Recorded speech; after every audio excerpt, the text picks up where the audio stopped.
आज बघूया simple necklace कसा तयार करायचा. ह्याच्यासाठी घेतलेत ओव्हल शेपचे 4 mm साईजचे पर्ल्स, त्याच्यानंतर ड्रॉप शेपचा ग्रीन कुंदन असलेला कुंदन घेतलेला आहे, त्याला ऑलरेडी लटकन आहेत. गिअर वायर घेतले साधारण 15 इंचेसपर्यंत, जम्परिंग घेतलेले आहे, डोरी घेतलेली आहे, लॉकबीड घेतलेले आहेत आणि आपले नेहमीचे कटर प्लायर आणि राऊंड नोज प्लायर घेतलेले आहेत. तर आता रेडी करूया हे करायचं कसं ते.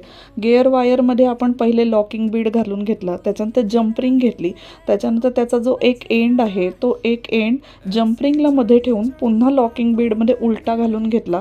याच्यात जसं दाखवलं आहे त्याच्याप्रमाणे करा. ते पुढे ओढून घेतलं लॉकबीड आणि लॉकबीड प्रेस करायचा फ्लॅट नोज प्लायरने, म्हणजे तो प्रेस झाला तुटला की तो लॉक होतो. याच्यात तुम्ही बघू शकता लॉकिंगची प्रोसिजर मी कशी दाखवली. ह्याच्यासाठी तुम्ही माझे आधीचे सुद्धा ट्युटोरियल बघू शकता, ज्याच्यामध्ये मी लॉकिंग बीडचा वापर कसा करायचा आणि गिअर वायरचा वापर कसा करायचा हेही दाखवलेलं आहे.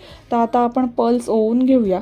तुम्हाला जसे पाहिजे त्याच्याप्रमाणे मी इथे 6 घेतलेत, कधी तुम्ही 8 घेऊ शकता आणि एका पुढे एक असं ज्या पॅटर्ननी दाखवलं त्या पॅटर्ननी ओवून घ्यायचं आहे. जसं पहिले लॉक करायला शिकवलं त्याच्याप्रमाणे पुन्हा एकदा लॉक करून घ्यायचे.